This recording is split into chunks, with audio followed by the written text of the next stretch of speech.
Hey y'all, come on in, sit down, we'll talk for a while. Hey y'all, come on. Hey guys, it's Jody Jean, your favorite double shot of whiskey. I wanted to jump on here today and have a little Q&A, I guess. I'm going to give you some information and you can ask me some questions after. I was trying to decide what to dive into today, what content rather to bring you guys. And I was there's so many things I want to talk to you about and so many things I want to go over. Didn't know where to start. And then I came across this question on one of the forums that I'm a part of. And it was a new writer, and she's never written a story. And her question was, where do you start? And is it really just as simple as sitting down and putting pen to paper? And the answer is yes, but you can help yourself along the way if you learn how to piece your story together in your mind and get it kind of down on paper to where you think you need to go. Even if you're a pantser like me, I'm somewhere in between an architect and a pantser now. When I first started, I was strictly a pantser, never wrote an outline, didn't know what an outline was. Over the years, I've learned my craft better, learned different things, picked different things up from different writers and different educational sources that I've taken. So I wanted to share with you guys and with her, if she ends up seeing this, what I do. And what I'm going to share with you guys today is my idea generator and a little step-by-step process that I do that helps me as I begin to write a story. I'm going to look on my prompter, so if you see my eyes go over, you'll know what I'm doing. I'm not ignoring you. So my idea generator is the ground level of where I go to when I have a story idea. My story ideas really do just come from everyday life. I'll see something and think, what if, this really smart person who has all this book knowledge, but they have no emotional knowledge. What if, this happened? Or what if they had a special magical power? And it's kind of that game you can play with yourself. The what if is how I have it going in my mind. But then when I get to the point where I'm like, okay, I need to get some of these scenes down. I need to write some of these scenes to have continuity and have a flow throughout the book. You have to understand your character. You have to know who your characters are. So this is the example comes from my book 1, Love Remains the Same. A young lightworker witch with some knowledge of supernatural world is thrust into a mystery and romance that not only threatens her life, but the life and existence of all she knows and loves. Okay, so that was the idea behind that book. And the first question I asked myself is, who is your main character? Who is the person that's going to carry the story? And it may not be who you think it is. As you list your characters out and as you go through the steps you need to go through, you learn more about each character. And not just who the character is, but who they are internally, where they are internally.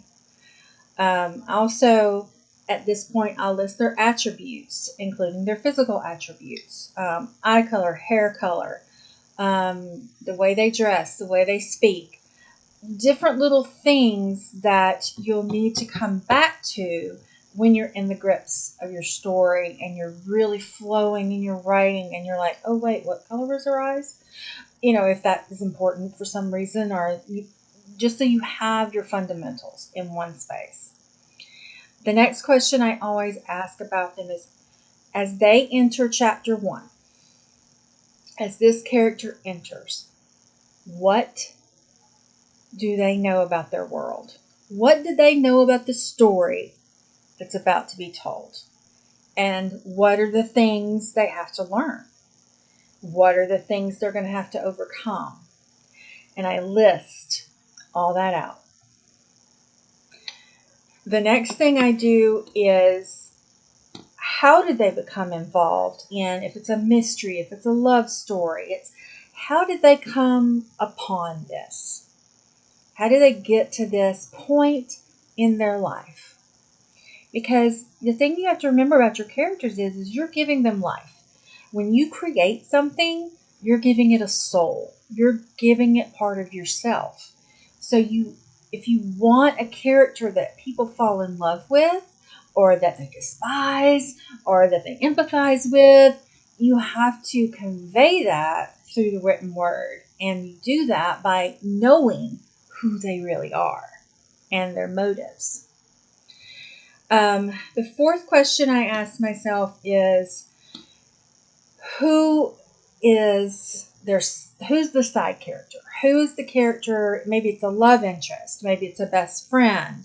Who is that secondary character that is going to be your hero's or heroine's confidant?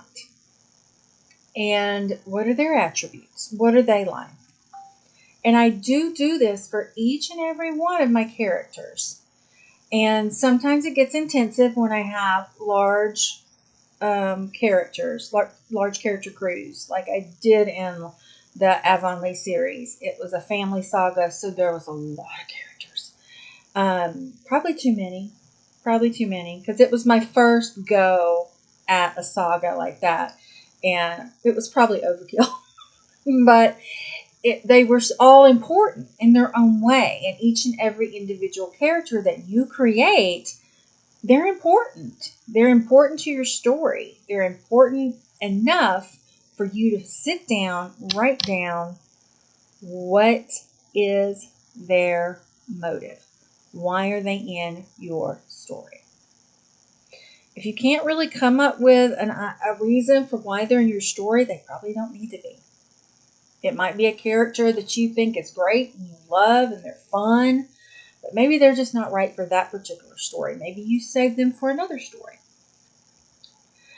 The fifth and final thing I always ask myself, especially if it's a murder mystery, is, are they in danger? Why are they in danger? What's happened up until this point in their life to make someone else want to come after them? And this is where you can get into the nitty-gritty of your anti-hero or your nemesis.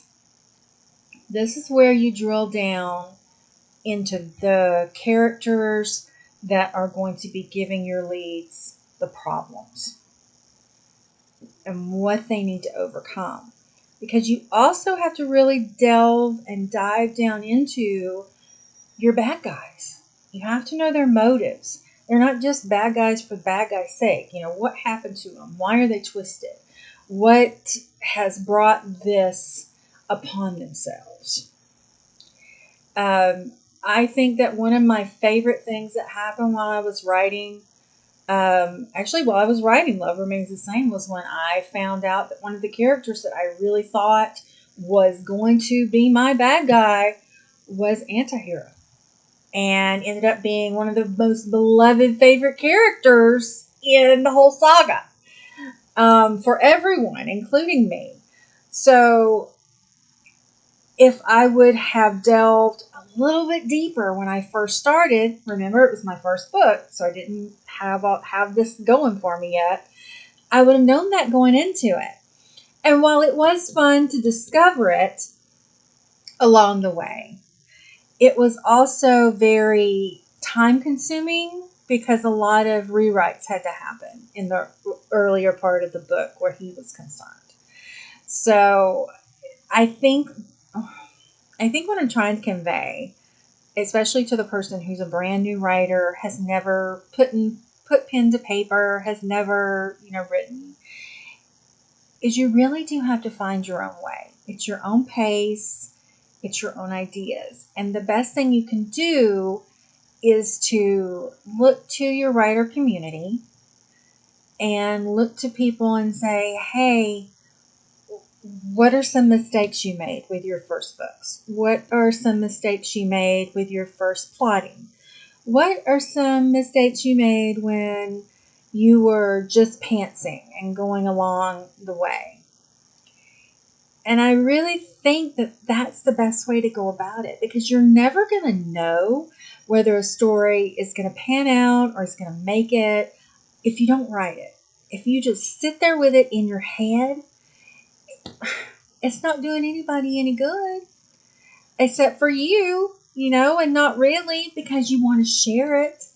So if you want to share your story, if you want to share these worlds that you've created in your mind, it really is just as simple as picking up the pen, putting it to the paper, and to start writing. Because that's the main thing. That's the main goal. That's what all of us have to do. That's why my channel's name is Just Write. It's put your hair up in a bun, get some coffee, sit down, and just write. Carve out the time every day to do some writing. And when you do, if you're to a point where you can't do the idea thing, you can't ask the questions, and you just have a scene that is stuck in your head, write the scene. Then go back and ask yourself the set of questions. There's always a way to delve deeper into your writing and into what you want to do and what you want to achieve. So take it with a grain of salt. As you all know, I may not be everybody's cup of tea, but I am a really cool group's double shot of whiskey. So I appreciate you. I love you guys. Thank you for coming and hanging out with me. I'll see you on one of my sprints on Monday nights from 8 to 10. And I'll see you real soon. And I love you. Hey guys, like and subscribe.